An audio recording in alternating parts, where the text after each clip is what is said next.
शिक्षक भर्ती परीक्षा के लिए ये आपकी बैच है और इसके अंतर्गत हमारा प्रयास, बैठ जाओ आराम से। इसके अंतर्गत प्रयास ये रहेगा कि शिक्षक भर्ती परीक्षा जो है वो तो हम लोग टारगेट करेंगे ही, लेकिन इसके साथ बहुत सारे ऐसे अभ्यर्थी हैं आप लोग जिनका अभी तक शिक्षक पात्रता परीक्षा जो है वो क्लियर नहीं हो पाया है। तो हम कोशिश ये करेंगे कि इस बैच के अंतर्गत ना केवल आपको शिक्षक भर्ती परीक्षा की तैयारी कराई जाए, बल्कि साथ में हम लेकर के चलेंगे टीईटी के एग्जाम को भी, है ना, ताकि दोनों की तैयारी एक साथ आप कॉम्प्रिहेंसिव तरीके से एक इंटीग्रेटेड अप्रोच के साथ एकीकृत तैयारी आप इसकी कर सके। ठीक है, तो ये जो बैच होने वाली है इसके अंतर्गत टीईटी के सिलेबस को भी ध्यान में रखा जाएगा और साथ में जो शिक्षक भर्ती परीक्षा है उसको भी एक एंड से हम कंप्लीट करते चलेंगे। तो सबसे पहले तो शिक्षक भर्ती परीक्षा और जो टीईटी का सिलेबस है उस सिलेबस की हमको जानकारी होनी चाहिए। यदि हम बात करें सबसे पहले टीईटी के सिलेबस की, तो टीईटी का सिलेबस जो है ये आपको दो स्तरों पर मिलता है। एक तो मिलता है सहायक शिक्षक के स्तर पर और दूसरा मिलता है शिक्षक के स्तर पर। सहायक शिक्षक कहने का मतलब है वर्ग 3 के टीचर और शिक्षक मतलब वर्ग 2 के शिक्षक।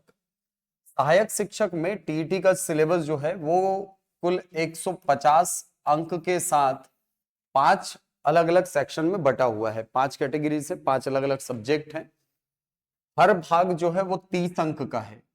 जैसे मैं बात करूं तो सबसे पहला हिस्सा है इसमें बाल विकास एवं शिक्षा शास्त्र यानी सीडीपी। यहां से आपको 30 अंक के 30 प्रश्न पूछे जाएंगे, मतलब एक एक अंक के 30 प्रश्न हैं। इसके बाद एक है हिंदी भाषा, ये है 30 अंक की। फिर है इंग्लिश लैंग्वेज, ये भी 30 अंक की है। इसके अलावा पर्यावरण है 30 अंक और इसके साथ है गणित जो कि आपको 30 अंक का मिलेगा। तो कुल मिलाकर देखा जाए तो 5 अलग अलग सेक्शन है। हर सेक्शन अपने आप में बड़ा है। 30-30 अंक के 5 सेक्शन आपको कुल मिलाकर के 150 अंक का सिलेबस आपको टीईटी के अंतर्गत मिलेगा। और जो अभ्यर्थी शिक्षक की तैयारी कर रहे हैं तो आपको पता होगा कि ये जो एग्जाम है ये सब्जेक्ट वाइज होता है ना। टीईटी जो है शिक्षक के स्तर पर जाएंगे तो वहां पर ये सेक्शन वाइज सब्जेक्ट वाइज होता है, लेकिन उसमें भी 3 विषय जो है वो कॉमन होते हैं। एक बाल विकास एवं शिक्षा शास्त्र, ये 30 अंक का, यहां भी 150 अंक का सिलेबस आपको मिलेगा। दूसरा आपको हिंदी भाषा मिलेगी 30 अंक की। इसके अलावा इंग्लिश लैंग्वेज है वो भी 30 अंक का है, ये 30 अंक। इसके बाद यहां से डिवीजन होता है 60 अंकों का, 60 अंक का। यदि आप ऐसे अभ्यर्थी हैं जो विज्ञान वाले शाखा से संबंधित हैं तो आपको गणित और विज्ञान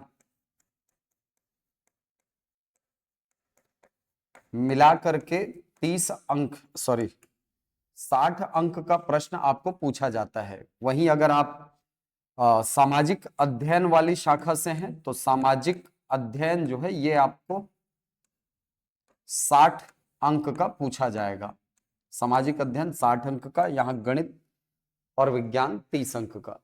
तो कुल मिलाकर देखा जाए तो यहां भी 150 अंक का सिलेबस है टीईटी क्लियर करने के लिए। तो जिन अभ्यर्थियों का अभी तक टीईटी क्लियर नहीं है, आप लोग पहले थोड़ा सा फोकस टीईटी पर कीजिए, क्योंकि शिक्षक पात्रता परीक्षा जब क्लियर करेंगे तब आप एलिजिबल हो पाएंगे शिक्षक भर्ती परीक्षा के लिए, है ना। तो टीईटी के लिए आपके पास अभी फिलहाल देखा जाए तो 2 मौके हैं।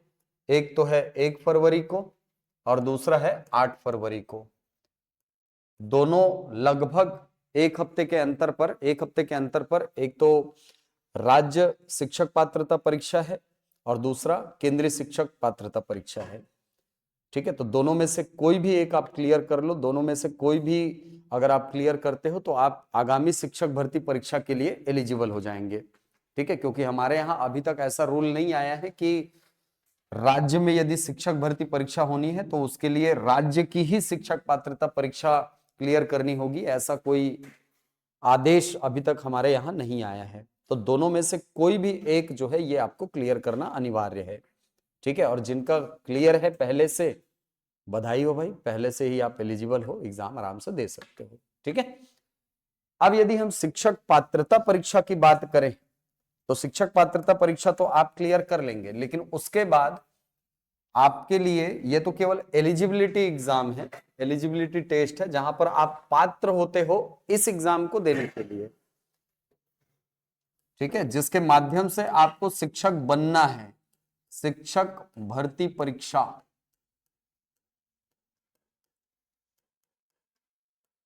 इस परीक्षा के लिए आपको उस पात्रता परीक्षा को पास करना अनिवार्य है। ठीक, अब जब शिक्षक पात्रता परीक्षा की बात करते हैं तो यहां पर आपको फिर से एक बार सिलेबस देखना होगा वर्ग 2 और वर्ग 3 का। वर्ग 3 की मैं पहले बात करूंगा। वर्ग 3 के सिलेबस में क्या है सर, इसको भी सहायक शिक्षक ही कहा जाता है, ध्यान रखेंगे। ये भी सहायक शिक्षक के ही, शिक्षक की नियुक्ति के संबंध में आपको सिलेबस में बता रहा हूं। इसके अंतर्गत जो सिलेबस है उसमें सबसे पहले भाग में है बाल विकास एवं शिक्षा शास्त्र, यह है 30 अंक का। इसके बाद 2 भाषाएं हैं, एक तो है हिंदी भाषा और एक है इंग्लिश लैंग्वेज। दोनों 25-25 अंक के, 25 अंक की हिंदी और 25 अंक की इंग्लिश लैंग्वेज। इसके बाद वर्ग 3 है, तो यहां पर आपको पढ़ना है गणित। गणित आपको पढ़ना है 30 अंक। इसके बाद पर्यावरण अध्ययन है। पर्यावरण अध्ययन आपको पूछा जाएगा 20 अंक का। 10 अंक का कंप्यूटर है और 10 अंक का सामान्य ज्ञान है। सामान्य ज्ञान के अंतर्गत वो सारे विषय शामिल हैं जो कि आपको एग्जाम में पूछे जाते हैं। तो कुल मिलाकर जब आप इसको काउंट करेंगे तो ये भी 150 अंक का सिलेबस आपको मिलेगा। 30 और ये 50, 100, ये हो गया 80, 110, 130, 140 और 150। तो कुल मिलाकर 150 अंक का सिलेबस आपके शिक्षक भर्ती परीक्षा के अंतर्गत आपको दिखने वाला है। ठीक, अब बात रही कि सर क्या इसमें सामान्य ज्ञान वाले हिस्से को अभी से पढ़ना जरूरी है? मेरे हिसाब से अगर आपका टीईटी क्लियर है तो बिल्कुल आप अभी से लग जाओ सामान्य ज्ञान वाले हिस्से को पढ़ने के लिए। ये 2 हिस्से आपको अलग से दिख रहे होंगे जो कि पात्रता परीक्षा में नहीं है लेकिन आपके शिक्षक भर्ती परीक्षा में मिलेगा। और 20 अंक का सिलेबस है यार, थोड़ा बहुत रहता तो बात अलग है, 20 अंक मतलब बहुत बड़ा हिस्सा होता है कि नहीं? 150 में 20 अंक मतलब बहुत बड़ा हिस्सा है। इतने बड़े हिस्से को अगर मैं ये कह दूं कि भाई छोड़ के चल देना तो फिर वो नादानी होगी, है कि नहीं? बहुत बड़ा हिस्सा है। मोबाइल अंदर कर लेंगे क्या आप? मोबाइल अंदर कर लेंगे, ठीक है? क्या यार टीचर बनोगे यार, हाँ? ठीक है, चल। तो ये 150 अंक का प्रश्न पत्र है। अगर इसको व्यापम अभी के पैटर्न के अनुसार 100 नंबर में समायोजित करने का प्रयास करता है, वैसे जिसकी संभावना मुझे थोड़ी सी कम लग रही है, लेकिन फिर भी यदि वो 150 अंक को 100 नंबर में एडजस्टमेंट करने का प्रयास करेगा, परसेंटेज सेम रखेगा, बस वेटेज कम करेगा। जैसे यहां पर 30 अंक का है तो इसको हो सकता है वो 25 कर दे, ये 25-25 के हैं तो हो सकता है इसको 15-15 कर दे। मतलब वो परसेंट लगभग समान रखेगा, बस ये मान करके चलिए कि वेटेज थोड़ा सा कम करेगा। जैसे यहां से 30 अपने को दिख रहा है, वो हो गया सर 25 नंबर का, तो संख्यात्मक रूप से कम दिख रहा है लेकिन प्रतिशत अभी भी समान ही है लगभग, है कि नहीं? तो ये वाला हिस्सा जो है, ये पूरा हिस्सा ये आपके सिलेबस में रहने वाला है, ये मान करके चलिए। सिलेबस में कोई छेड़खानी सब्जेक्ट वाइज तो नहीं करेगा। सब्जेक्ट वाइज कहने का मतलब वो ऐसा नहीं होगा कि हिंदी को हटा देगा या इंग्लिश को हटा देगा या गणित को हटा देगा। सब्जेक्ट वाइज ये नहीं करेगा। हाँ, वो ये कर सकता है कि इनका वेटेज थोड़ा थोड़ा थोड़ा थोड़ा संख्यात्मक आधार पर कम कर दे। ठीक है। अब रही बात शिक्षक की, तो शिक्षक का जो सिलेबस है, यानी वर्ग 2 का सिलेबस, ये अगर पिछली भर्ती की बात करेंगे तो पिछली भर्ती में आपको इसका सिलेबस जो है वो थोड़ा सा अलग मिलता है। ठीक है। और इस बार जैसे कि बात की जा रही है कि विषयवार भर्ती होगी, जो कि अभी तक क्लियर नहीं है। ठीक है। अगर विषयवार भर्ती होती है तो ऐसी स्थिति में साइंस और मैथ्स वालों के लिए यहां पर पद नहीं है। लेकिन अगर एक कॉमन भर्ती वो यहां पर करने के लिए जाता है तो वो मान करके चलिए कि पिछले पैटर्न को ही वो डायरेक्ट अप्लाई करेगा। मतलब पिछला जो सिलेबस रहा है उसी को कैरी फॉरवर्ड करेगा, इस बार के भी एग्जाम में वही पूछेगा। मतलब सिलेबस वाइज बोल रहा हूं भाई, क्वेश्चंस को नहीं बोल रहा हूं। सिलेबस वाइज क्वेश्चन वहीं से उठेगा। और पिछले बार का यदि आप सिलेबस देखेंगे तो सिलेबस में आपको वही 150 अंक मिलेंगे, जिसमें सीडीपी आपको मिलेगा 30 अंक का। इसके अलावा हिंदी, इंग्लिश 25-25 अंक के। इसके अलावा यहां पर आप पढ़ते हैं गणित, लेकिन यहां पर आपको पढ़ाया जाएगा गणित और विज्ञान। ये आपको पूछेगा 30 नंबर का। इसके बाद यहां पर पर्यावरण अध्ययन था, यहां पर रहेगा आपका सामाजिक अध्ययन। सामान्य अध्ययन से अलग है ना ये, सामाजिक अध्ययन। इसके बाद ये 20 नंबर का रहेगा। इसके बाद आपका कंप्यूटर रहने वाला है 10 अंक का, और सामान्य ज्ञान रहने वाला है 10 अंक का। तो कुल मिलाकर ये भी 150 अंक का सिलेबस हुआ ऐसा। ठीक। हो सकता है अगर वो विषयवार भर्ती करेगा तो वो क्या करेगा, इन दोनों को मिलाएगा। ठीक है। और बोलेगा ये 3 को बोल दो, इसको इसको और इसको। 60 नंबर का सिलेबस बन गया ये, 30, 20 और 10, है नहीं, 60 अंक का सिलेबस हो गया। वो 60 अंक गणित और विज्ञान के देगा, 60 अंक सामाजिक अध्ययन के देगा। अगर आप विज्ञान वाले हैं तो विज्ञान वाला 60 नंबर का अटेम्प्ट करेंगे, जिसकी संभावना इस बार है ही नहीं, क्योंकि इस बार तो उनके लिए पद ही नहीं है। लेकिन अगर आप सामाजिक अध्ययन वाले हैं तो आपके लिए 60 अंक यहां से वो निकाल करके देगा। 60 क्वेश्चन आपके केवल सामाजिक अध्ययन के रहने वाले हैं। तो ये जो सिलेबस है, चाहे वो सहायक शिक्षक का हो चाहे शिक्षक का हो, जो लोग दोनों के लिए एलिजिबल हैं, यानी पेपर 1 पेपर 2 के लिए, आप बिल्कुल दोनों पेपर को ध्यान दीजिए। बहुत ज्यादा मेरे हिसाब से डिफरेंस नहीं है, क्योंकि बेसिक सब्जेक्ट आपको जो मिलेगा वो कॉमन मिलेगा। कैसे? जैसे ये 3 हिस्से आपको कॉमन मिलेंगे, वहां भी ये तीनों हिस्से। कंप्यूटर, सामान्य ज्ञान यहां भी मिलेगा, यहां भी मिलेगा आपको। इसके अलावा यहां पर गणित है, यहां पर गणित और विज्ञान मिला करके है। ठीक है। तो सिलेबस देखेंगे आप तो लगभग आपको 110 120 नंबर का सिलेबस तो एज इट इज कॉमन मिलेगा। ठीक है। तो जो अभ्यर्थी वर्ग 2 और वर्ग 3 दोनों के लिए आप एलिजिबल है तो बिल्कुल दोनों में लग जाइए। एक तीर से दो शिकार वाली कहानी है यहाँ पर। मतलब एक की तैयारी कीजिए, आप दोनों में उसको अप्लाई कर सकते हैं। क्योंकि हिंदी में क्या यार, हिंदी में संधि में अगर सहायक शिक्षक में दीर्घधन आयु दीर्घायु बन रहा है तो सहायक शिक्षक में थोड़ी बदल जाएगा उसका आंसर। समझ आ रही बात? मतलब वर्ग 2 में जब ये वही आ रहा है आंसर, तो सर वर्ग 3 में भी तो वही आना है। ठीक है। तो सिलेबस दोनों का ध्यान में रखिएगा। और सिलेबस को मैं इसलिए बोलता हूं क्योंकि सिलेबस इतना जरूरी होता है कि सबसे अच्छा मार्गदर्शक मेरे हिसाब से सिलेबस ही होता है। सिलेबस ही आपको बताता है कि क्या आपको पढ़ना है और किसको आपको बाहर करना है, किसको नहीं पढ़ना है, वो सिलेबस आपको बता देता है। तो सिलेबस में अंकों का वेटेज देखिए और अंकों का वेटेज देखने के बाद फिर आप अपनी एक प्रॉपर रणनीति बनाइए कि मुझे किस सब्जेक्ट में ज्यादा मेहनत करने की जरूरत है। क्योंकि ये एग्जाम जो है ना वो कहीं ना कहीं, एक तो मेहनत का तो हमेशा रोल हमेशा रहना है, कॉम्पिटिटिव एग्जाम में मेहनत है तो उसका रोल रहना ही है। इसके साथ अभी जिस प्रकार का कंपटीशन है, मैं आपको ये बता देता हूँ, रणनीति का बहुत ज्यादा महत्व बढ़ गया है। रणनीति आपको बनानी पड़ेगी, क्योंकि अगर आपको लग रहा है कि भाई हमको इतिहास पढ़ने में मजा आ रहा है और इतिहास पढ़ने में ही 4 घंटा 5 घंटा लगा रहे हो आप, मेरे हिसाब से वो बुद्धिमानी नहीं कहूंगा मैं। ठीक है, क्यों नहीं कहूंगा? क्योंकि सर वहां से नंबर ऑफ क्वेश्चन कम आने वाले हैं, और अगर आप वर्ग 3 की तैयारी कर रहे हो तब तो बिल्कुल नहीं सर, मैं इस चीज को बिल्कुल रिकमेंड नहीं करता कि आप इतिहास में 4 घंटा लगाओ अपने। समझ आ रही बात?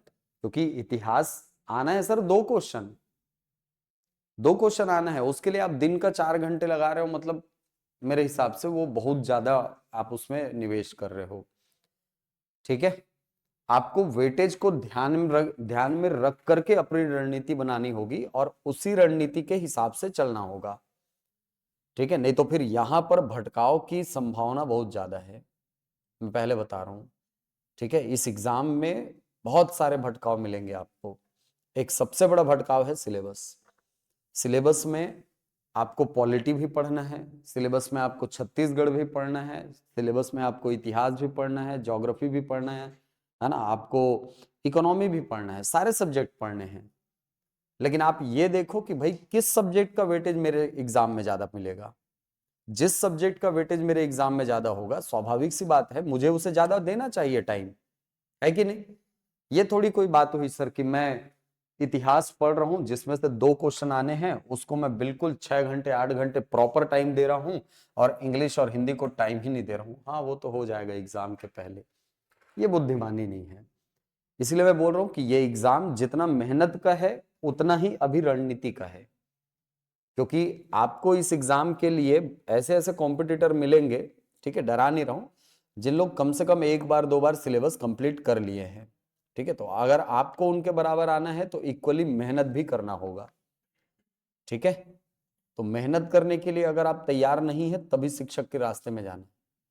अगर आप शिक्षक बनने के लिए तैयार होना चाहते हैं ना, तो मेहनत से कभी भागना मत।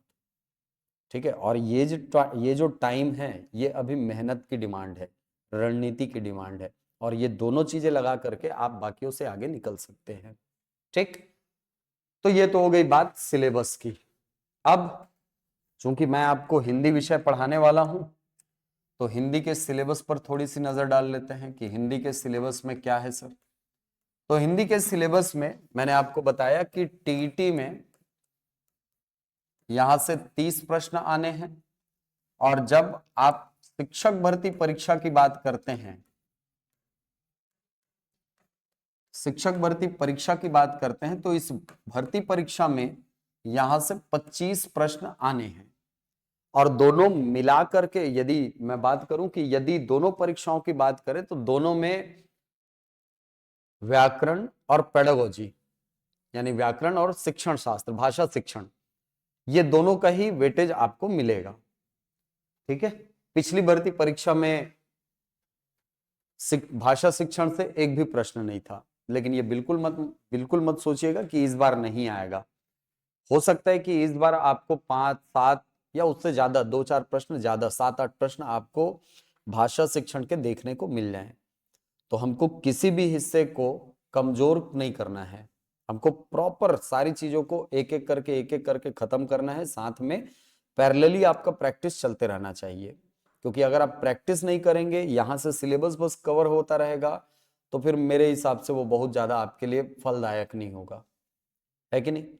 जहां यहां से आप पढ़ाई कर रहे हो, अपना टाइम अपना पैसा लगा रहे हो, वहीं दूसरी तरफ आपकी मेहनत के रूप में इन सारे टॉपिक्स के एमसीक्यू तैयार करना, क्वेश्चन देखना, क्वेश्चन के पैटर्न को समझना, ये सारी चीजें आपके एंड से होती हुई मुझे दिखनी चाहिए, है कि नहीं? तब तो मजा आएगा यार पढ़ने में, है कि नहीं? हाँ, चल, तो सिलेबस की यदि हम बात करें, तो सिलेबस हिंदी का वर्ग 2 और वर्ग 3 में दोनों में लगभग समान है। सिलेबस की अगर हम बात करें तो आपके सहायक शिक्षक में हिंदी के 9 यूनिट्स हैं, और ये जो 9 यूनिट्स हैं ये 6+3 में बटे हुए हैं, 6 और 3 में बटे हुए हैं। क्या 6+3 सर? 6 इकाइयां जो है वो आपके व्याकरण से संबंधित हैं, जबकि 3 अध्याय जो हैं ये भाषा शिक्षण से संबंधित है।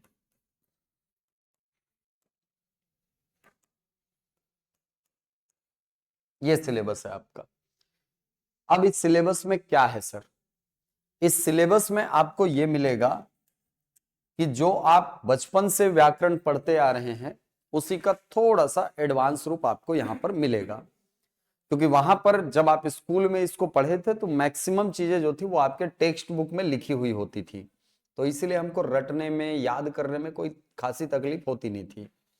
लेकिन अब जो एग्जाम होगा, ये मान करके चलिए उसमें से 80% क्वेश्चन ऐसे होंगे जिनको आपने देखा नहीं होगा, लेकिन कॉन्सेप्ट समान होंगे। अगर आप कॉन्सेप्ट को पढ़ करके जाएंगे, कॉन्सेप्ट को अच्छे से समझ करके जाएंगे तो वो क्वेश्चन बनेंगे। और हिंदी में लाते हैं यार नंबर, 30 में 30 लाने वाले भी बैठे हैं और हिंदी में 25 में 25 लाने वाले भी बैठे हैं। अगर सारे क्वेश्चन सही रहे तो आप 25 में 25 फोड़ सकते हो, इतनी लिबर्टी हिंदी में है, बशर्ते मेहनत आपके एंड से तगड़ी होनी चाहिए। ठीक, अब इस पूरे सिलेबस में है क्या सर? तो इसके अंतर्गत सबसे पहला यूनिट जो है उसमें है स्वर व्यंजन वर्तनी, ये लिखा हुआ है। यानी आपको पढ़ना है वर्ण एवं वर्णमाला वाले टॉपिक को। इस वर्ण एवं वर्णमाला वाले टॉपिक में आपको न केवल वर्णों को, स्वरों को, व्यंजनों को जानना है, बल्कि इसके अंतर्गत आने वाले जितने कॉन्सेप्चुअल पोर्शन हैं उन सब के बारे में भी आपको एकदम बारीकी से अध्ययन करना होगा। क्योंकि कई बार आपने इसमें से क्वेश्चन देखा होगा कि एकदम गहराई में जाकर के क्वेश्चन करता है। जैसे जैसे आपको पूछता है मात्रा के आधार पर स्वर कितने प्रकार के होते हैं। अब जनरली इसको आदमी जो है वो वर्णमाला पढ़ते समय पढ़ता नहीं है, या ओष्ठाकृति के आधार पर स्वरों के कितने भेद हैं, प्रयत्न के आधार पर व्यंजनों के कितने भेद हैं, है कि नहीं? तो इतनी गहराई में जाकर के जब क्वेश्चन कर रहा है तो हमको कम से कम क्वेश्चन की गहराई का पता होना चाहिए कि क्वेश्चन कहां तक आ रहा है और कितनी गहराई तक हमको जाने की जरूरत है। और अगर ये बात आपको क्लियर है तो फिर आप बहुत अच्छे से तैयारी कर सकते हैं। इसमें पहला जो टॉपिक लिखा है वो है आपका स्वर व्यंजन वर्तनी, यानी आपको पढ़ना है वर्ण एवं वर्णमाला को। अब लिखने में ये वर्ण एवं वर्णमाला है, लेकिन इसके अंतर्गत बहुत सारी चीजें शामिल हैं। जैसे सर, जैसे मैं कहूं सबसे पहले हिस्से में संख्याएं शामिल हैं सर। दूसरी बात, परिभाषाएं शामिल हैं सर। तीसरी बात विभाजन शामिल है सर, वर्णमाला में ही विभाजन शामिल है सर। चौथा, उच्चारण स्थल शामिल है सर। सब शामिल है इसके अंतर्गत। संख्याएं कहने का मतलब, जैसे आप पढ़ते हैं हिंदी वर्णमाला में स्वरों की संख्या कितनी है, व्यंजनों की संख्या कितनी है ना, संयुक्त व्यंजन कितने होते हैं, संयुक्त स्वर कितने होते हैं, इसके अलावा अंतस्थ वर्ण कितने होते हैं, ऊष्म व्यंजन कितने होते हैं, अयोगवाह कितने होते हैं, ठीक है, उत्क्षिप्त व्यंजन कितने होते हैं। संख्याएं, वो संख्याएं हमको सबसे पहले पता होनी चाहिए, किसके आधार पर किस प्रकार के वर्णों की संख्या कितनी होती है, वो जानकारी हमको चाहिए। और वो धीरे धीरे करके सारी चीजें याद हो जाएंगी, वो परेशान नहीं होना है उसमें। दूसरी बात, परिभाषा को मैंने इसलिए यहां पर लिखा है क्योंकि ये एकदम न्यू पैटर्न के क्वेश्चन है, न्यू पैटर्न के क्वेश्चन, एकदम नया पैटर्न है ये।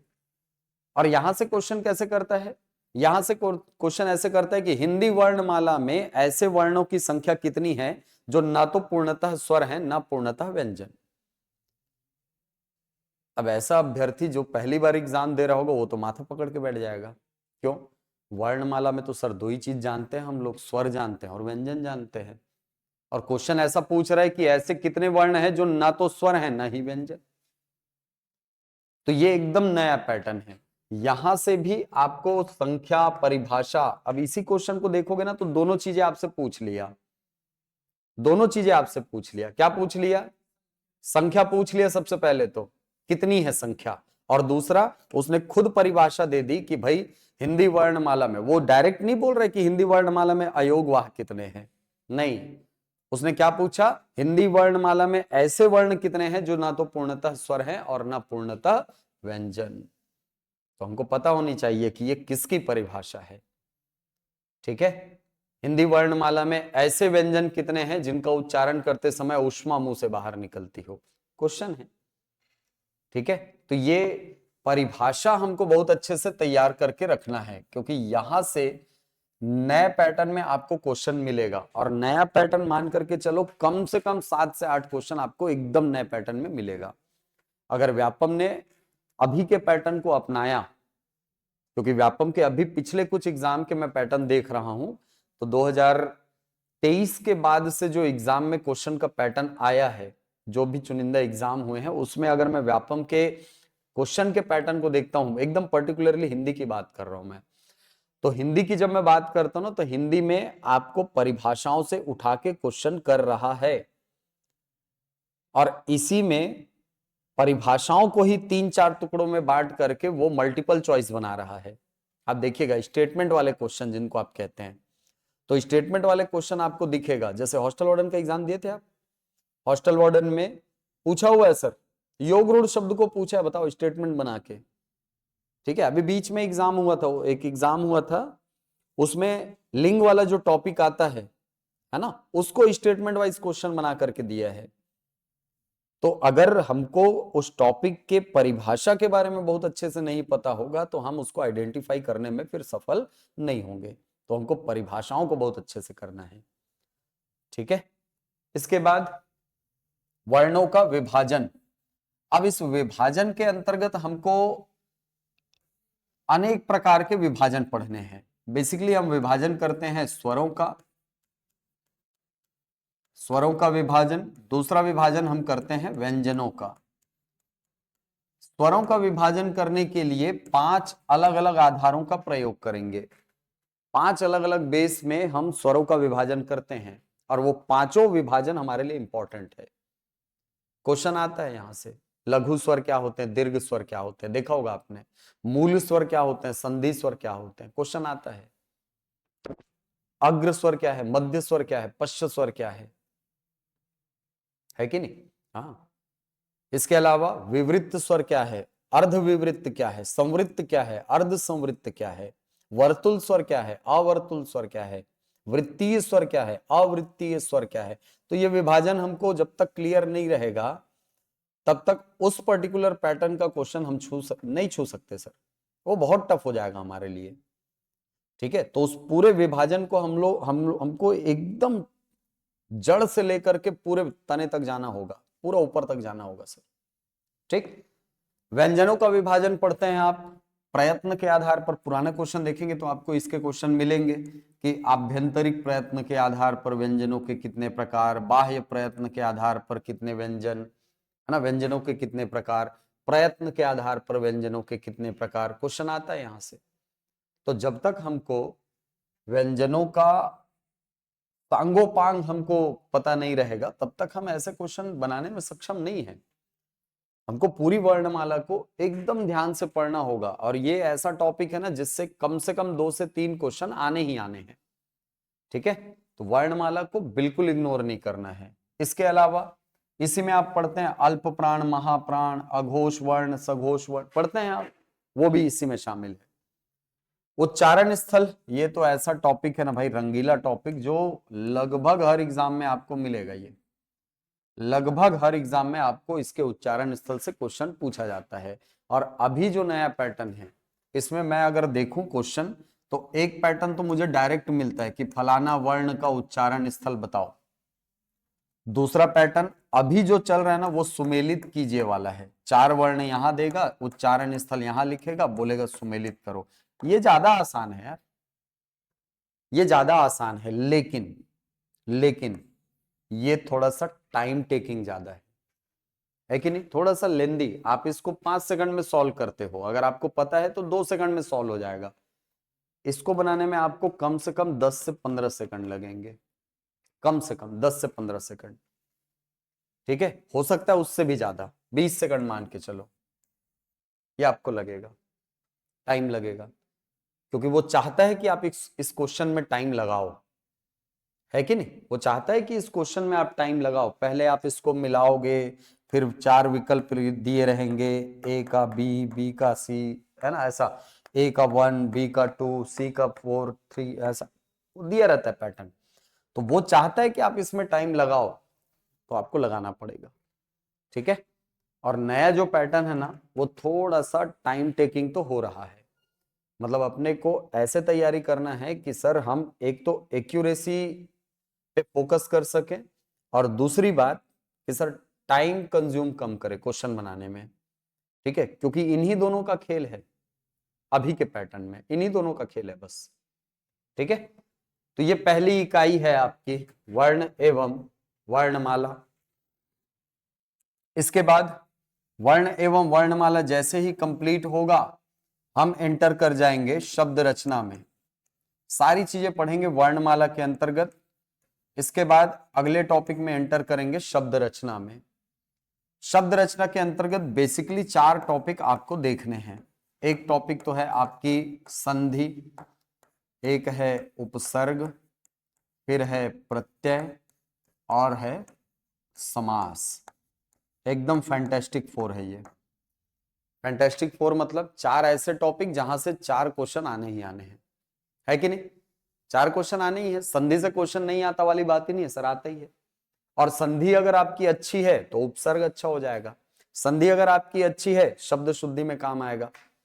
मतलब यहां से अगर आप इस पर्टिकुलर हिस्से को, ये शब्द रचना वाले हिस्से को अगर आप बहुत अच्छे से तैयार किए हैं, तो मान करके चलिए आपके 6 से 7 क्वेश्चन कहीं नहीं गए सर, ये बनेगा। ये 4 टॉपिक ऐसे हैं जिससे कम से कम 6 से 7 क्वेश्चन आपके टारगेट हो जाते हैं। ठीक है, संधि के खुद के क्वेश्चन, संधि से उपसर्ग वाला क्वेश्चन, संधि से शब्द शुद्धि वाला क्वेश्चन, संधि से वर्ण विन्यास वाला क्वेश्चन, ये सब इसी से टारगेट होंगे। उपसर्ग वाला हिस्सा, प्रत्यय, समास, हर टॉपिक अपने आप में महत्वपूर्ण। तो शब्द रचना वाला टॉपिक जो है ये जब कंप्लीट होता है, तब हम लोग एंटर करते हैं चौथे टॉपिक में, सॉरी तीसरे टॉपिक में, शब्द रचना के बाद शब्द साधन में। अब शब्द साधन के अंतर्गत आपको बहुत सारे टॉपिक मिलेंगे। बेसिकली इसके अंतर्गत आपको पढ़ना होता है शब्दों के बारे में। तो शब्दों के भेद, है ना, शब्दों के बारे में आपको जानने का मौका मिलेगा। तो शब्दों को विभाजित जो किया जाता है 5 अलग अलग आधारों पर, वो पांचों अलग अलग आधार आप देखेंगे। सार्थक और निरर्थक शब्द किनको कहा जाता है, विकारी और अव्यय किनको कहा जाता है। आप जानेंगे रूढ़ यौगिक योग रूढ़ शब्द क्या होते हैं, तत्सम तद्भव देशज विदेशज शब्दों को कैसे पहचानते हैं, संकर शब्द क्या होते हैं उनके बारे में जानेंगे। इसके अलावा संज्ञा, सर्वनाम, विशेषण, क्रिया, क्रिया विशेषण, संबंध बोधक, समुच्चय बोधक, विस्मयादि बोधक, 8 प्रकार के जो शब्द हैं उनको जानने का मौका मिलेगा यहीं पर। इससे आप आगे बढ़े शब्द साधन से, तो इसके बाद आएगा आपका शब्द रूप वाला टॉपिक। शब्द रूप में बेसिकली 3 टॉपिक हैं। एक तो है आपका लिंग, एक है वचन, और तीसरा है कारक। और ये 3 टॉपिक मिलकर के कम से कम 2 क्वेश्चन बनते हैं। कम से कम 2 क्वेश्चन, या तो लिंग और वचन से देगा या लिंग और कारक से देगा। लिंग तो एक क्वेश्चन होता ही है। आप देखिएगा शिक्षक भर्ती परीक्षा या टीईटी के एग्जाम में आपको इसका एक क्वेश्चन 110% मिलेगा ही। ठीक है, तो क्वेश्चन का क्या पैटर्न होता है, अभी क्वेश्चन का क्या पैटर्न है, वो सब इसके अंतर्गत हमको मिलेगा। शब्द रूप जैसे ही कंप्लीट होगा, हम एंटर करेंगे वाक्यों में, पद एवं वाक्यों में। अब पद जब हम पढ़ने के लिए जाएंगे तो पद क्या होते हैं, वाक्य की इकाइयां क्या होती हैं, वो सब देखेंगे। वाक्य में जब एंटर करेंगे तो वाक्य के अंतर्गत बेसिकली हमको देखना है वाक्य के कौन कौन से अंग हैं, वाक्य में कौन कौन से आवश्यक तत्व होते हैं। 6 प्रकार के जो आवश्यक तत्व हैं उनको जानना है, 2 प्रकार के जो अंग हैं उनको जानना है, वाक्य के जो 2 अलग अलग आधारों पर भेद हैं, एक में 8 एक में 3, इन सब को देखना है। ठीक है, रचना के आधार पर 3 प्रकार के वाक्य, सरल, संयुक्त, मिश्र वाक्य पढ़ते हैं आप, वो देखना है। अर्थ के आधार पर 8 भेद हैं, विधानवाचक, निषेधवाचक, प्रश्नवाचक, संदेहवाचक, संकेतवाचक, इच्छावाचक, आज्ञावाचक और विस्मयादिवाचक। ये 8 प्रकार के वाक्य हैं। इन 8 प्रकार के वाक्यों को आपको जानना है कि ये क्या होते हैं और कैसे इनको पहचाना जाना है, क्योंकि क्वेश्चन यहां से उस पैटर्न में अब पूछा जाने लगा है। वाक्य दे देगा और पूछेगा फलाना वाक्य किस प्रकार के वाक्य का उदाहरण है। अब पिछले 2 साल के पेपर देखिए, आपको मिलेगा यहां से, और इसी पैटर्न में मिलेगा। अब वो सरल, संयुक्त, मिश्र वाक्य वाला दिन गया, अब उसके क्वेश्चन नहीं आते। अब क्वेश्चन आता है विधानवाचक, इच्छावाचक, आज्ञावाचक, है ना, निषेधवाचक, प्रश्नवाचक, इन वाक्यों, संदेहवाचक, संकेत, यहां से क्वेश्चन आने लगा है। और अगर आप इनकी पहचान को नहीं समझ पा रहे हो तो फिर वो मुश्किल की बात है। अगर आप आज भी संयुक्त, सरल और मिश्र वाक्यों को पढ़ के जा रहे हो तो तकलीफ देह में ये स्थिति होगी। ठीक है, क्योंकि कई बार ऐसे होता है कि बहुत सरल क्वेश्चन आता है, लेकिन हम चूंकि उस हिस्से को पढ़े नहीं हैं, सुने नहीं हैं, जानते नहीं हैं, इसलिए वो कठिन हो जाता है कि नहीं? हो जाता है ना। क्या एकदम मुरारी बापू जैसे सुन रहे हो यार ना। ठीक है, कथा कहानी नहीं बांच रहा हूं भाई, आप ही लोग का सिलेबस है। ठीक है, आप ही के सिलेबस में लिखा है, मैं कुछ नया बात नहीं बता रहा हूं, नई बात थोड़ी है। ठीक है, ऐसा थोड़ी है पहली बार सुन रहे हो इनमें से किसी का नाम, सब सुना हुआ है ना। हाँ, स्कूल में पढ़े तो वहां से आपका अप्रोच थोड़ा सा अलग रहेगा। ठीक है, हाँ। तो वक्, पद एवं वाक्य, और यहीं पर जब आप वाक्य के अंग पढ़ेंगे ना तो यहां से आपका सामना होगा पदबंधों से।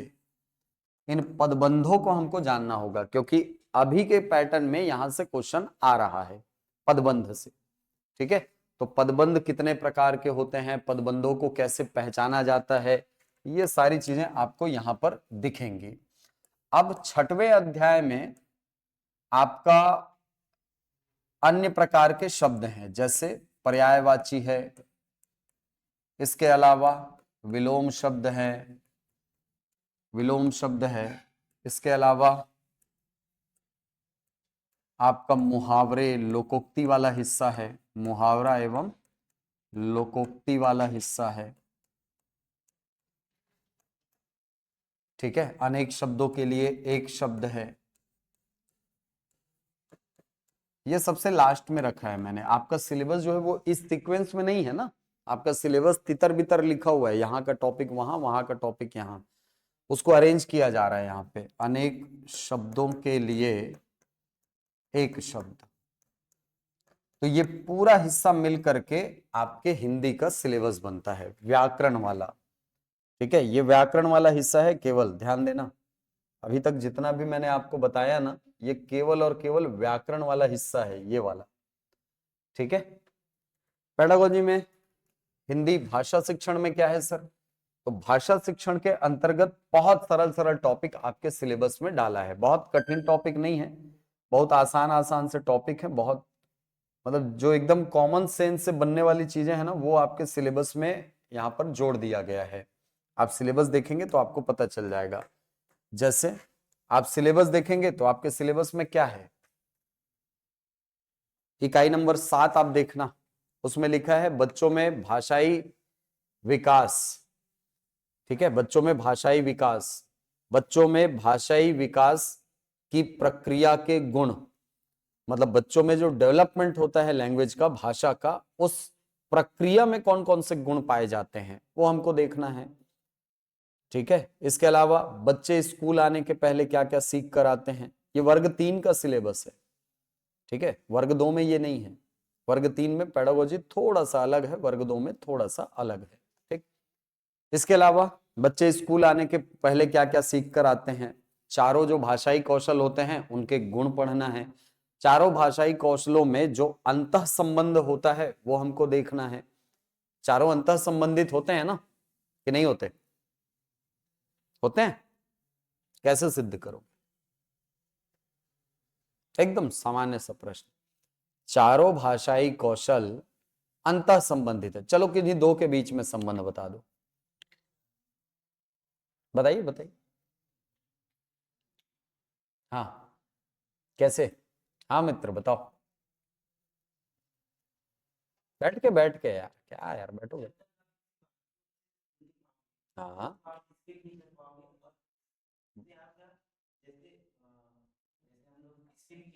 हम्म, हम्म, हम्म। अच्छा, ठीक है अंतः संबंधित। बहुत बढ़िया। यही अंतर संबंध पढ़ना है आगे जाके। आप जब तक सुनोगे नहीं अच्छे से तब तक उसको प्रॉपर लिख भी नहीं पाओगे, है कि नहीं? अगर आप पढ़ोगे नहीं अच्छे से तो आप उसको लिख नहीं पाओगे। अगर कोई खराब राइटिंग में लिखी हुई चीज है तो उसको आप पढ़ नहीं पाओगे, है कि नहीं? बहुत सारे ऐसे बच्चों को देखना जो बचपन से ही कर्ण बधिर होते हैं, मतलब बधिर होते हैं सर, वो सुन नहीं पाते हैं, और वो बच्चे आगे जा करके बोल भी नहीं पाते। सुना होगा ये फिनोमिना आपने, है ना? कि जो बच्चे बचपन से बधिर होते हैं वो आगे जाकर के मूक हो जाते हैं। क्यों हो जाते हैं सर? क्यों हो जाते हैं? यही तो अंतः संबंध है। यही तो अंतः संबंध है। जब तक उसको ध्वनियों की संरचना का, ध्वनियों के उच्चारण का बोध नहीं होगा, वो बोलेगा कैसे? है कि नहीं? हाँ, क्योंकि हमारे यहाँ जो सीखने की प्रक्रिया होती है वो दो प्रकार की होती है, आपने पढ़ा भी होगा, अर्जन और अधिगम, है कि नहीं? अर्जन जो होता है वो मेनली अपने आसपास के पर्यावरण से हम सीखते हैं अर्जन के अंतर्गत। और अधिगम में एक औपचारिक शिक्षण होता है जहां पर एक शिक्षक आपको बिठा करके किताबों के माध्यम से या कोई भी शिक्षण सामग्रियों के माध्यम से आपको सिखाने का प्रयास करता है। यही होता है, ठीक है? हम अपने जीवन काल में 99% हिस्सा अर्जन के द्वारा सीखते हैं। 99% चीजें अर्जन के द्वारा सीखते हैं। अपने आसपास की चीजें, अपने द्वारा लोगों के द्वारा कही गई बातें, उनके बोलने का तरीका, शब्दों के उनके उच्चारण करने का तरीका, ये सारी चीजें हम अपने आसपास के लोगों से सीखते हैं, है कि नहीं? हमको कहीं किताबों में लिखा हुआ नहीं दिखता सर बचपन से कि नाखून कतरना गलत बात है, नहीं, हमको मम्मी ने डांट डांट करके सिखाया, अर्जन है वो, है कि नहीं? हाँ, हम इस बात को कहीं लिखा हुआ नहीं देखते। कहीं लिखा हुआ नहीं देखते सर कि हम कभी भी अकेले जा रहे हैं, है ना? अभी छोटे बच्चे हैं, कभी भी अकेले जा रहे हैं तो किसी दूसरे के द्वारा दी गई वस्तुओं को हमको नहीं खाना चाहिए, नहीं, ये हमको सिखाया जाता है कि नहीं? हम सीख रहे हैं सर अपने आसपास की चीजों से, अपने आसपास के लोगों द्वारा चीजों को सीखते जाते हैं, ये अर्जन है, ठीक है? आप अभी बड़े हो गए हो तो ऐसा नहीं है कि सर अर्जन खत्म हो गया। आज आज भी आप सीख रहे हो अपने आसपास की चीजों से, अपने आसपास के लोगों से, आज भी सीख रहे हो आप, है कि नहीं? हो ना? नहीं सीखते? शिक्षक होने, शिक्षक बनने चले हैं हम, और अगर अपने आसपास की चीजों से सीख नहीं रहे हैं फिर तो बहुत तकलीफदायक चीज है। हाँ, कहीं से तो सीखे होगे ना कि भाई पढ़ने के लिए, है ना, एक इंस्टीट्यूट में जाकर के गाइडेंस लेना जरूरी होता है। गाइडेंस ले लेंगे तो हमारे हमारे सफल होने का रास्ता जो है वो थोड़ा सा आसान हो जाता है। तभी तो यहाँ आए हो यार, है कि नहीं? हाँ, तभी तो यहाँ आए हो, सीधी सी बात है। ये भी अपने आप में अर्जन है, ठीक है? अपने आसपास के लोगों को आपने सफल होता हुआ देखा, आपने पूछा कि भाई कैसे वे सफल होते हैं, ये एग्जाम कैसे निकाला जाए, तो आपको बताया गया होगा कि भाई ऐसे ऐसे करना पड़ता है, इसमें ऐसे पढ़ते हैं, इसको ऐसा पढ़ते हैं, आपको गाइड किया होगा प्रॉपर, तब आप उस एग्जाम को क्रैक कर पाओगे। हम भी तो गाइड ही कर रहे हैं यार, ठीक है? हाँ, तो ये भाषा शिक्षण वाला जो हिस्सा है उसमें 3 अध्याय आपको मिलेंगे। इसके अलावा और क्या है सर? इसके अलावा भाषाओं को सीखने के लिए जो शिक्षण सामग्रियां प्रयोग होती हैं, दृश्य श्रव्य सामग्रियां किनको कहा जाता है, वो सब अपने को पढ़ना है। किस स्थिति में बच्चे को किस प्रकार की वस्तुओं की सहायता की आवश्यकता होती है भाषा शिक्षण में, ये हमको देखना है, क्योंकि प्राइमरी शिक्षक वाली बात है ये, है कि नहीं। और वहां पर आपको बच्चे को भाषा सिखाना है, और प्राइमरी शिक्षक की जिम्मेदारी सबसे ज्यादा होती है इस स्टेज में। ठीक है, जब आप पियाजे का सिद्धांत पढ़ते हो तो पियाजे के सिद्धांत में 4 अलग अलग आयु चरणों में बांटा है उन्होंने, है कि नहीं। तो सबसे पहला जो स्टेज है sensory motor stage, sensory motor stage से लेकर के अगले स्टेज तक जब आप चलेंगे तो वहां तक आपको बच्चे को इस प्रकार से नरिश करना होता है, इस प्रकार से उसको पोषण देना होता है कि वो सीखने की प्रक्रिया को अपनी डेवलप करे। वो सीखे कम लेकिन सीखने की प्रक्रिया को ज्यादा डेवलप करे, क्योंकि वो तो सीख जाएगा ही आगे जाकर के। अगर उसको पता चल गया कि सीखते कैसे हैं चीजों को, तो वो आगे जाकर के सारी चीजों को सीख जाएगा खुद से। ठीक है, तो वो पियाजे के सिद्धांत से हम चालू करेंगे उसको। ठीक है, सेंसरी मोटर स्टेज से ही सारी कहानी चालू होती है। क्रंदन आपने पढ़ा होगा, पहली अभिव्यक्ति बच्चे की क्रंदन होती है, वहां से पूरा मामला चालू होगा। धीरे धीरे धीरे धीरे करके सब आगे बढ़ेगा। और क्या है सिलेबस में सर? सिलेबस में है आकलन एवं मूल्यांकन। ठीक है, असेसमेंट एंड इवेल्युएशन, ये आपके सिलेबस का हिस्सा है। तो जब आप सहायक शिक्षक का सिलेबस देखते हैं तो इसमें 9 अध्याय है, जिसमें 3 अध्याय भाषा शिक्षण के। और मजे की बात यह है कि पिछली भर्ती में भाषा शिक्षण का एक सिंगल क्वेश्चन नहीं था, लेकिन ये बिल्कुल मत सोचना कि इस बार नहीं आएगा, इस बार 7 से 8 क्वेश्चन आएगा, देखना। ठीक है, और सीटीईटी जिन जिन जो लोग देने वाले हो, 30 में से 15 क्वेश्चन व्याकरण के, 15 क्वेश्चन जो होते हैं वो आपके भाषा शिक्षण के होते हैं, इस बात को ध्यान रखिएगा। ठीक है, 30 क्वेश्चन जो होते हैं ना, उसमें 15-15 बटा होता है वो प्रॉपर। ठीक है, और इसके अलावा भी अगर आप EMRS दे रहे होंगे या KVS का एग्जाम दोगे, DSSSB का दोगे या NVS का दोगे, KVS NVS का दोगे, तो वहां पर पेडागोजी का वेटेज ज्यादा होता है। ठीक है, वहां पर आपको भाषा शिक्षण वाला जो हिस्सा है उस पर ज्यादा फोकस करना होता है, व्याकरण के क्वेश्चन बहुत कम आते हैं। ठीक है, चल, तो ये आपके सहायक शिक्षक का पूरा सिलेबस है। तो सिलेबस देख करके ऐसा लग रहा है सर सभी चीज तो पढ़ना ही है। हाँ, तो सब कुछ लिखा है तो पढ़ना ही पड़ेगा भाई। ठीक है, इसके बाद अगर मैं शिक्षक के सिलेबस की बात करूं तो शिक्षक के सिलेबस में सारी चीजें एज इट इज हैं सर, ऐसी की ऐसी, पूरा ऐसे का ऐसा है। बस 4 टॉपिक आपका अलग से पढ़ना होगा शिक्षक वाले सिलेबस में। ये 4 टॉपिक क्या है सर? पहला टॉपिक है इसमें शब्द युग्म, ये आपको अतिरिक्त रूप से पढ़ना है। ठीक है, इसमें 8 अध्याय हैं जो कि 7+1 में बटा हुआ है। 7+1 समझ गया ना? 7 व्याकरण वाला हिस्सा है और 1 जो है वो आपके भाषा शिक्षण का हिस्सा है। ठीक, एक टॉपिक है शब्द युग्म, दूसरा टॉपिक आपको इसी में पढ़ना है शब्द शक्ति,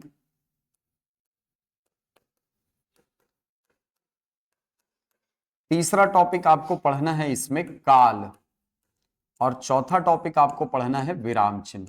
ये अतिरिक्त रूप से आपको सिलेबस में देखने को मिलेगा, जो सहायक शिक्षक में नहीं है, जो केवल शिक्षक में है। और ये चारों टॉपिक ऐसे हैं जिसमें से विराम चिन्ह और काल से क्वेश्चन आता ही आता है। ठीक है, तो हिस्सा कोई भी ऐसा नहीं है जो एग्जाम में ना पूछा जाता हो, सारे हिस्से इंपॉर्टेंट है आपके एग्जाम के लिए, और एक एक करके हमको सारे हिस्से कवर करने हैं। ठीक, क्लियर है सिलेबस? ये हिंदी का सिलेबस है, ये केवल हिंदी का सिलेबस। अब चूंकि हिंदी पढ़ाऊंगा मैं आगे जाकर के, तो हिंदी का सिलेबस हमको देखना है। ठीक, ये आपके सहायक शिक्षक का, ये आपके शिक्षक का। तो आप लोगों में से केवल वर्ग 2 वाले कितने हैं, मुझे बता देंगे क्या? 3 लोग, 4, 5, 6। ठीक है, और बाकी लोग सब सहायक शिक्षक। ठीक, सहायक शिक्षक वालों की संख्या बहुत है यार। हाँ हाँ हाँ हाँ, दे सकते हैं, दे सकते हैं, DLED दे सकते हैं।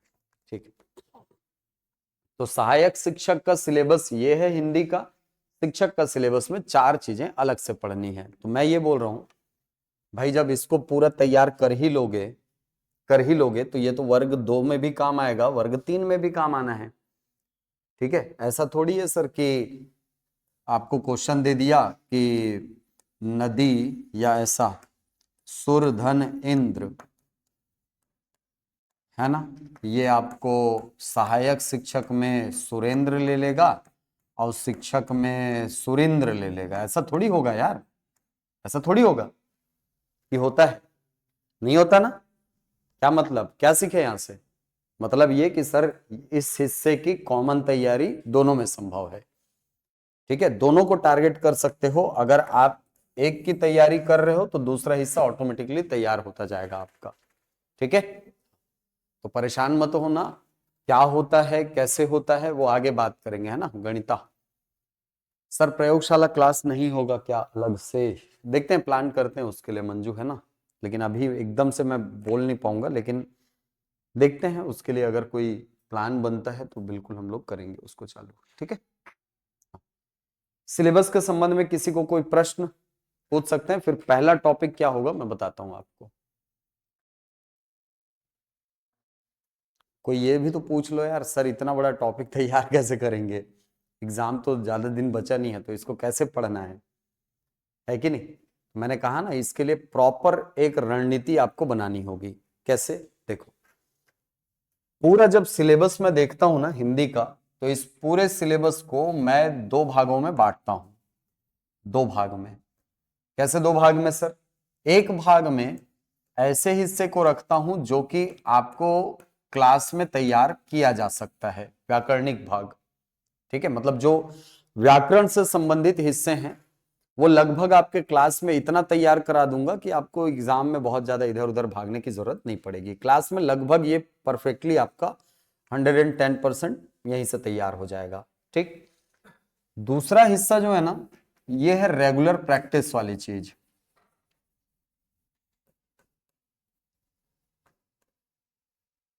रेगुलर प्रैक्टिस वाली चीज, रेगुलर प्रैक्टिस वाली चीज में क्या आता है सर? जैसे मैं आपको कहूं पर्यायवाची, दूसरा विलोम शब्द, तीसरा मुहावरा, लोकोक्ति, चौथा अनेक शब्दों के लिए एक शब्द। ये चार टॉपिक हैं।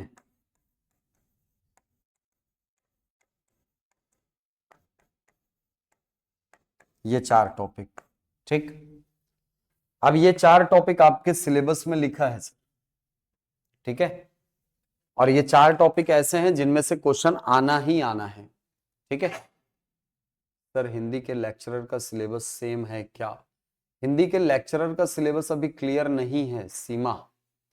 ठीक है, हिंदी का एग्जाम क्योंकि पिछले बार नहीं हुआ था, तो वो एकदम क्लियर नहीं है कि उसके लेक्चरर के सिलेबस में क्या रहेगा। ठीक है, तो उसका जब सिलेबस आ जाएगा तो उसके बाद फिर कुछ बोल पाएंगे उसको। हाँ, साथ में चलेंगे। ठीक, हाँ। तो ये जो चार टॉपिक है ना, ये आपके रेगुलर प्रैक्टिस वाली चीजें हैं। क्यों ऐसा बोल रहा हूं मैं? क्योंकि देखो, मान लो मान लो मैं इनकी तैयारी कराने के लिए आ गया। पर्यायवाची हो गया, विलोम हो गया, मुहावरा हो गया, लोकोक्ति हो गया, सॉरी लोकोक्ति हो गया, अनेक शब्दों के लिए एक शब्द हो गया। ठीक, इनकी तैयारी करने के लिए मैं आ गया क्लास में। मैं बोलता हूं चलो टॉपिक निकालो पर्यायवाची। मैं एक दिन में आपको 100 शब्द करा भी दिया, क्या गारंटी है वो 100 शब्द से ही क्वेश्चन आएगा? कोई गारंटी है? मैं आपको 1000 10,000 शब्द पढ़वा दूं, क्या गारंटी है वो 10,000 एक बार नहीं देगा? कोई गारंटी है? नहीं सर। ये ऐसे टॉपिक है ना जिनको आप केवल और केवल इसकी सहायता से कवर करते हैं, केवल इनकी सहायता से, बुक की सहायता से। और ये भी बता देता हूं, मैं बोल रहा हूं कभी आज तक ऐसा नहीं हुआ होगा कि पर्यायवाची पहला वाले से चालू किए होगे और आखिरी तक पहुंचे हो। साइलेंट करके रखो यार। ठीक है, हाँ। आज तक ऐसा हुआ है कि आप पहले वाले से चालू किए हो और आखिरी वाले तक पहुंचे हो? ईमानदारी से बताना, पर्यायवाची पूरा लास्ट तक पहुंचे हो? किताब में पहुंचो लास्ट तक? नहीं ना। क्यों नहीं पहुंचे हो पता है? उंघासी आ जाते ना सर।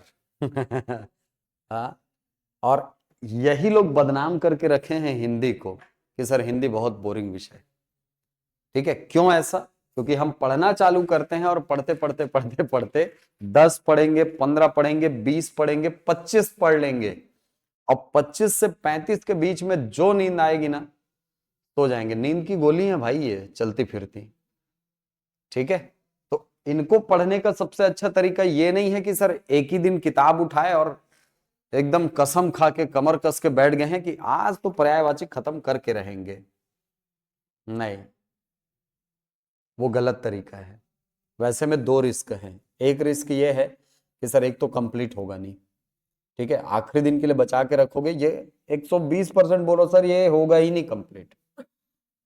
दूसरा, कंफ्यूजन बहुत ज्यादा हो जाएगा, और कंफ्यूजन होने का एक बहुत बुरा नतीजा क्या होता है पता है? आपके पास क्वेश्चन आया, आपके पास क्वेश्चन आया, फलाना किसका पर्यायवाची है, 4 विकल्प दिया। अब आपके दिमाग में क्या चलेगा? इस शब्द को मैंने देखा तो है, देखा तो है सर,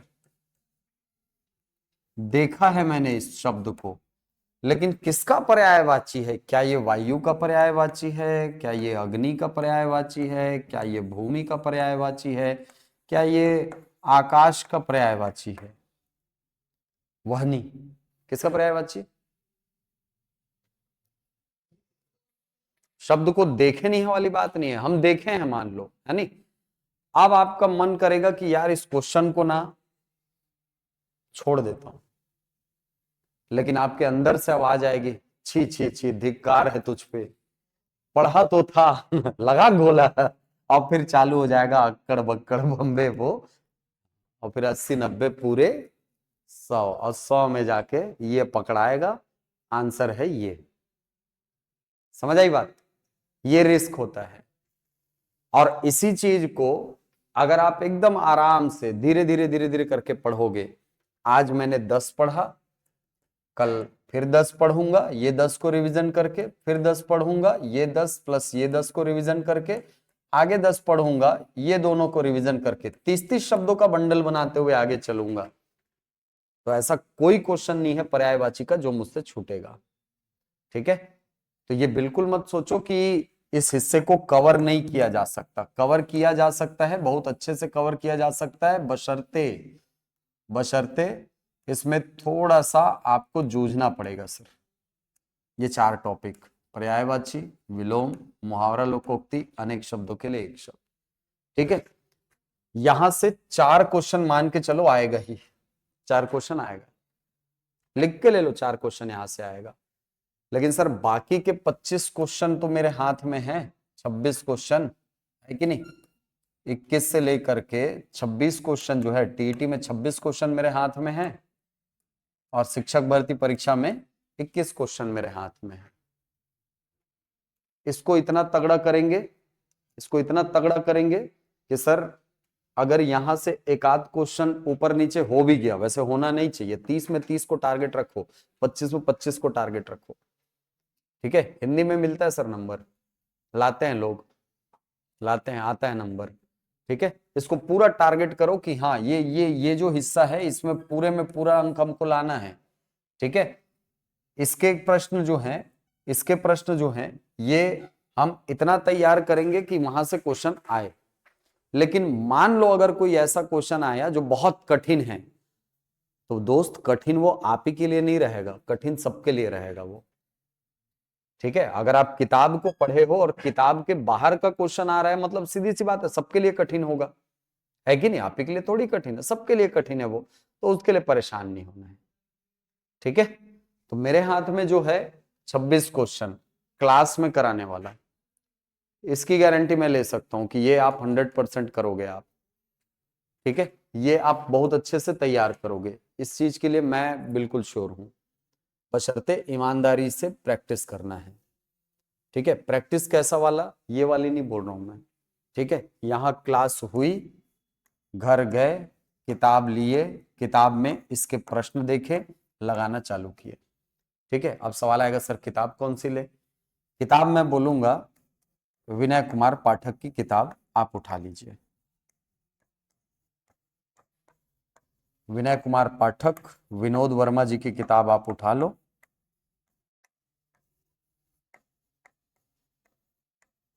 इनकी किताब आप उठा लीजिए। क्वेश्चन यहीं से पूछा जा रहा है अभी। ठीक है, अभी पिछले 4 साल के पेपर देख लो, इनमें से इस किताब में से ऐसा कोई क्वेश्चन नहीं मिलेगा जो बाहर गया। सारे क्वेश्चन यहीं से मिल जाएंगे आपको।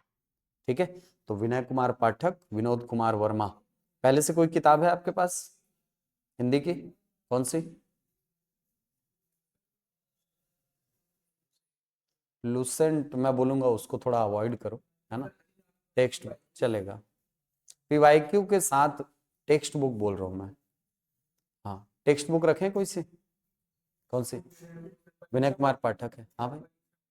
परीक्षा वाणी सेंट्रल लेवल की किताब है दोस्त। उसमें दिक्कत क्या होती है, किताब खराब नहीं बोलूंगा मैं, किताब बहुत अच्छी है, लेकिन दिक्कत क्या है उसमें कि सेंट्रल लेवल के एग्जाम में उसके क्वेश्चन आते हैं। ठीक है, और वहां पर आंसर जो है ना वो मिसमैच होता है छत्तीसगढ़ व्यापम से। वहां स्वरों की संख्या 13 लेता है, छत्तीसगढ़ व्यापम आज तक नहीं लिया है, 11 ही लेता है। ठीक है, वहां व्यंजनों की संख्या 39, अब 40 लेगा, लेकिन अभी भी यहां पर व्यंजनों की संख्या 33 ही लेता है। ठीक है, तो ये मिसमैच आपको नुकसानदेह हो सकता है, इसीलिए बोलूंगा ऐसी किताब उठाओ जहां के आधार पर आप दावा आपत्ति लगा सको। ठीक है, आप अगर सही जगह पर मेहनत कर रहे हो, ठीक है, सही जगह पर मेहनत कर रहे हो, तब फिर वो मेहनत आपको सही जगह पर आपको फलित होता हुआ दिखेगा। ठीक है, और ऐसा जरूरी नहीं है कि केवल यही किताब बोल रहा हूं मैं। ठीक है, आप चाहो तो वासुदेव नंदन पढ़ सकते हो, बहुत अच्छी किताब है, बहुत अच्छी किताब है। हरदेव बाहरी ले लो, बहुत शानदार किताब है। ठीक है, पृथ्वीनाथ पांडे ले लो, बहुत शानदार किताब है। साहित्य भवन आगरा की किताब ले लो, बहुत शानदार किताब है। किताबें बहुत सारी हैं। ठीक है, किताबों की कमी नहीं है यार मार्केट में, किताब तो बहुत सारी किताबें हैं, लेकिन अगर आप उस किताब को पढ़ो जहां से क्वेश्चन पूछे जा रहे हैं, तो मेरे हिसाब से ये थोड़ी सी बुद्धिमानी होगी। ठीक है, तो किताब के लिए मैं ये बोलूंगा थोड़ा बहुत लगता है, अगर निवेश कर रहा कर लो यार। ठीक है, लाइफ एक बार बनना है, वो सब वसूल हो जाएगा जिस दिन एग्जाम निकलेगा। ठीक है, चलो, तो ये किताब आप लोग ले लेंगे, या वासुदेव नंदन लेना है वासुदेव नंदन ले लो, थोड़े थोड़ी पॉकेट फ्रेंडली किताब है वो। ठीक है, ये थोड़ी सी महंगी किताब है, ये लगभग 350 के आसपास पड़ती है लगभग, जहां तक मुझे याद आ रहा है ना। और वो किताब 150-200 की किताब है, तो पॉकेट फ्रेंडली वो है।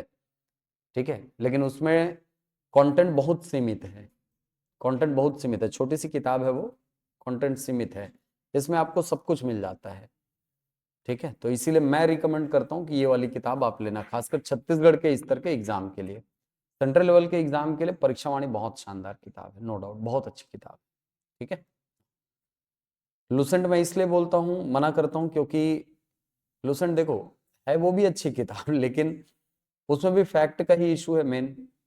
ठीक है, फैक्ट का ही इशू है, क्योंकि वो भी सेंट्रल लेवल की किताब है। ठीक है, किताब वो भी अच्छी है लेकिन अपने स्तर पर, और लूसेंट के आधार पर या परीक्षा वाणी के आधार पर आप दावा पत्ती नहीं लगा सकते। आपको अगर दावा पत्ती लगाना है तो प्रॉपर एक टेक्स्ट बुक चाहिए होता है, और टेक्स्ट बुक ये है। ठीक है, टेक्स्ट बुक ये है, टेक्स्ट बुक वासुदेव नंदन प्रसाद है, वो टेक्स्ट बुक है।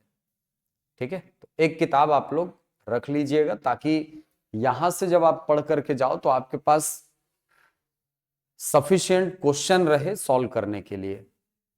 ठीक है, क्वेश्चन सॉल्व करने के लिए सफिशिएंट आपके पास शब्द रहे, उदाहरण रहे, तब तो फिर मजा आएगा यार पढ़ने में, है कि नहीं। तब तो डाउट निकल करके आएगा कि सर ऐसा है सर डाउट, हाँ बताइएगा फिर। ठीक है, चल, ये आपका सिलेबस है हिंदी का। हिंदी का सिलेबस आप लोग देखिए। और हरदेव बाहरी बहुत अच्छी किताब है। हाँ ठीक है, वो भी अच्छी किताब है, प्रतिभा बढ़िया किताब है, उसको आप यूज कर सकते हो, है ना। नहीं नहीं, ले सकते हो, उसी को पढ़ सकते हैं, कोई दिक्कत नहीं है। हाँ सर, प्रयोगशाला क्लास प्लीज लाइए, ठीक है, उसके लिए प्रयास करते हैं, है ना। ठीक, चलो, तो ये हिंदी का सिलेबस है। कल से आपके हिंदी का सिलेबस का पहला टॉपिक मैं चालू कर दूंगा। ठीक है, सिलेबस का पहला टॉपिक मैं शुरू कर दूंगा, क्लास से जुड़ जाना कल। ठीक है, मिलते हैं फिर कल। और कोई सवाल है?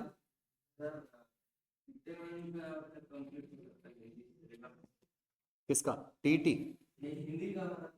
हिंदी का क्लास, हिंदी की क्लास लगभग मुझे लगती है भाई भाषा शिक्षण मिला के लगभग 65 से 70 क्लास। नहीं तो नंबर ऑफ क्लासेस बढ़ा देंगे ना। अभी जैसे 5.5 बुला रहे हैं ना, हो सकता है आपको 4.5 बुला लें। ठीक है, 4 घंटे क्लास लगाएं तो सिलेबस जो है वो हम लोग पे छोड़ दो, हम लोग उसको कवर करा लेंगे। और टीईटी की बात रही तो सर टीईटी के लिए हमारी कोशिश ये रहेगी कि मैक्सिमम हिस्सा जो आपके टीईटी में आता है ना, उसको हम लोग कवर करा दें। ठीक है, और कोई सवाल है? व्याख्याता? हाँ, संस्कृत के लिए पोस्ट कहाँ है, आया है क्या?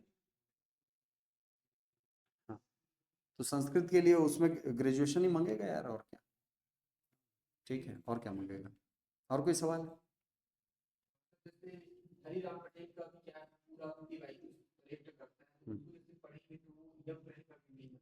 एमसीक्यू केवल? रेस को जा टेक्स्ट बुक ना, उसकी जो किताब पर्याप्त है, मोर देन सफिशिएंट, बहुत है, बहुत है।